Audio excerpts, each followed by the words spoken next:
अस्सलाम वालेकुम। तो वेलकम है आप लोगों का एमरात चैनल में। एट लास्ट वो खबर जिसका सबको इंतज़ार था, पाकिस्तान की हंगोर क्लास सबमरीन के हवाले से, जिसे हम चाइनीज़ टाइप 39B सबमरीन्स भी कहते हैं। रिपोर्टेडली चाइना ने इसके इंजन्स की प्रोडक्शन शुरू कर दी है जो पाकिस्तानी सबमरीन्स में लगेंगे। अब सबसे बड़ा क्वेश्चन तो ये है कि चाइनीज़ इंजन्स में तो काफ़ी ज़्यादा नॉइस आती थी और सोनार में वो जल्दी आ सकते थे। पाकिस्तान तो इसमें जर्मनी के इंजन चाहता था जिनको हम MTU 396 इंजन कहते हैं, और वो जर्मनी ने देने से इनकार कर दिया था।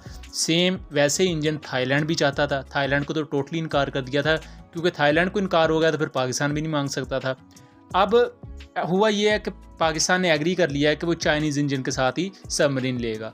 अब इस पर सबसे बड़ा इंडियन क्वेश्चन तो ये था, और इंडियन नैरेटिव यहाँ स्ट्रॉन्ग होता भी नज़र आता है कि भाई चाइनीज़ इंजन तो पहले ही ख़राब थे, अब आप चाइनीज़ इंजन के साथ ही सबमरीन ले रहे हो तो फिर ज़ाहिर बात है सबमरीन में बड़े मसले मसाइल आएंगे।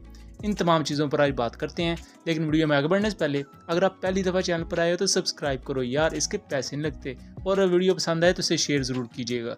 चाइना अपनी टाइप 39B सबमरीन्स में CHD 620 इंजन को यूज़ करता है।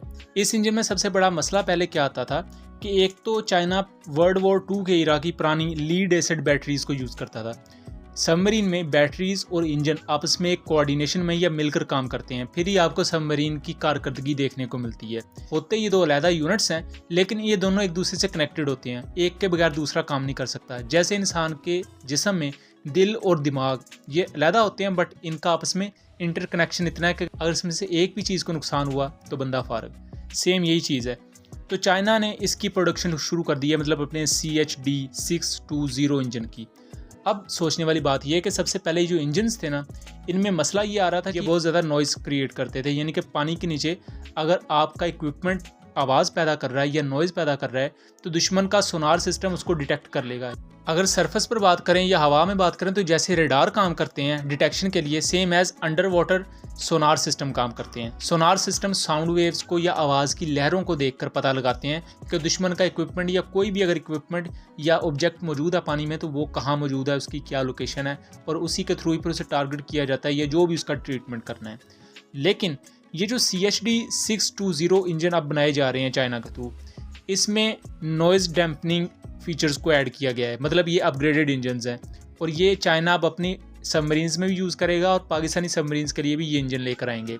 बहरहाल अच्छी खबर ये है कि थाईलैंड के साथ भी जो 3 सबमरीन्स का मुआहदा अटक चुका था वो भी अब बैक ऑन ट्रैक आ गया है, और थाईलैंड भी चाइनीज़ इंजन्स को लेने पर रजामंद हो चुका है। ये बहुत ही अच्छी खबर है। उसके अलावा एक और अच्छी खबर ये है कि चाइना ने लिथियम इयोन बैटरीज़ को डेवलप कर लिया है 2022 के एंड में, और चाइना के पास दुनिया की सबसे बड़ी सबमरीन फ्लीट है। तकरीबन 70 से 90 के करीब सबमरीन चाइनीज़ नेवी के पास हैं, और चाइना उनमें वर्ल्ड वॉर 2 के इरा की पुरानी लीड एसिड बैटरीज़ को यूज़ करता था। लीड एसिड बैटरीज़ में कुछ मसले मसाइल आ जाते हैं। होता कुछ यूँ है कि इनमें एक तो ख़तरनाक गैसेस का अखराज होता है, यानी कि गैस लीकेजेस वगैरह हो सकती हैं, जिससे जो सबमरीन या आबदोज़ के अंदर अमला मौजूद होता है, स्टाफ मौजूद होता है, उसकी जान को ख़तरा हो सकता है। उसके अलावा इन बैटरीज़ में पावर शॉर्टेज के मसाइल वगैरह आ जाते थे, और ओवरऑल ये ओल्ड एक डिज़ाइन है और ओल्ड टेक्नोलॉजी थी। उसके मुकाबले में अगर अमेरिका और रशिया को देखा जाए तो उन्होंने बहुत अरसा पहले ही, फ्रांस ने भी बहुत अरसा पहले ही लिथियम इयोन बैटरीज़ डेवलप कर ली थी 2015-2017 के इरा में, लेकिन चाइना इसमें स्ट्रगल कर रहा था। अच्छी चीज़ ये है कि 2020-21 में चाइना ने ये दावा कर दिया है कि उनके पास लिथियम इयोन बैटरीज़ हैं, और वो बना चुके हैं कामयाबी के साथ, उसके टेस्ट वगैरह मुकम्मल हो चुके हैं। और चाइना अब अपनी जितनी भी पुरानी सबमरीन्स और अपकमिंग सबमरीन्स हैं उनमें ये लिथियम इयोन बैटरीज़ को यूज़ करेगा। अब सेम लिथियम इयोन बैटरीज़ ही पाकिस्तानी सबमरीन्स में यूज़ होंगी। अब लिथियम इयोन बैटरीज़ किस तरह काम करती हैं? इनमें 2 अहम कंपोनेंट्स होते हैं, निकल एंड कोबाल्ट। ये 2 एलिमेंट्स होते हैं बुनियादी तौर पर। जैसे लोहा एक एलिमेंट है, उसके अलावा कार्बन हम एक एलिमेंट पढ़ते हैं, केमिस्ट्री के एलिमेंट्स होते हैं। निकल और कोबाल्ट को इन लिथियम इयोन बैटरीज़ में यूज़ किया जाता है, लेकिन चाइना यहाँ एक नई अप्रोच लेकर आया है, वो है आयरन फॉस्फेट का कम्बिनेशन। आयरन फॉस्फेट को चाइना यूज़ कर रहा है बजाय कि निकल एंड कोबाल्ट को, और चाइना के नज़दीक आयरन एंड फॉस्फेट एक तो बेहतर है निकल और कोबाल्ट से, और दूसरा ये उसकी निस्बत सस्ते भी हैं। तो इससे ये बात कंफर्म हो जानी चाहिए कि जो 2 बड़े इश्यूज़ थे पाकिस्तानी सबमरीन्स में आने वाले, यानी कि टाइप 39 या हंगोर क्लास सबमरीन, उनमें बड़ा इशू यही था कि इंजन का, कि चाइनीज़ इंजन में मसले मसाइल आ रहे थे। तो अच्छी खबर ये है कि जो मसले मसाइल आ रहे थे उसमें चाइना ने बेहतरी हासिल की है, उसमें एडवांसमेंट हासिल करते हुए चाइना ने उन तमाम मसाइल पर काबू पाया है। क्योंकि ये मसला सिर्फ पाकिस्तान के साथ नहीं है, चाइना के पास खुद बहुत बड़ी तादाद में सबमरीन्स हैं और चाइना के लिए ये अहम चीज़ और बहुत ही ज़्यादा इनेविटेबल हो जाता है कि वो इन तमाम मसले मसाइल पर काबू पाए। इसलिए उन्होंने इंजन्स को अपग्रेड किया है, लिथियम इयन बैटरीज को डेवलप कर चुका है चाइना। बहुत बड़ा ब्रेक थ्रू है ये चाइनीज़ शिप बिल्डिंग ऑर्गेनाइजेशन के लिए। पाकिस्तान 8 ऐसी सबमरीन लेने जा रहा है। पाकिस्तान के पास इससे पहले 5 सबमरीन्स हैं, 3 ऑगस्टा 90B सबमरीन और 2 ऑगस्टा 70B सबमरीन्स जो कि काफ़ी पुरानी हैं। पाकिस्तान सबसे पहले फेज़ में तो ऑगस्टा 70B सबमरीन्स को अपनी सर्विस से निकालेगा। उनकी जगह आएंगी 8 हंगोर क्लास सबमरीन्स। इनको चाइना में टाइप 39 सबमरीन्स भी कहा जाता है, लेकिन ये एक जॉइंट वेंचर होने वाला है, transfer of technology. In 8 Hangor class submarines में से 4 पाकिस्तान की Karachi shipyard and engineering works में बनेंगी, जबकि बाकी चाइना में बनेंगी।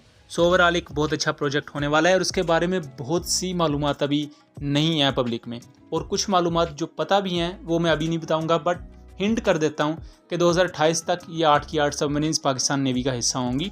पहली सबमरीन 2023 के आखिर में, इस साल के आखिर में या 2024 के शुरू में पाकिस्तान नेवी में कमीशन कर दी जाएगी। इसके अलावा इसकी ऑपरेशनल कैपेबिलिटीज़ के बारे में बात की जाए तो मोटा मोटा मैं आपको बताता हूँ कि इसमें स्टेल्थियर फीचर्स को यूज़ किया जाएगा ताकि ये दुश्मन के सोनार सिस्टम से बच सके, दुश्मन की डिटेक्शन से जहाँ तक मुमकिन हो सके बचा जा सके।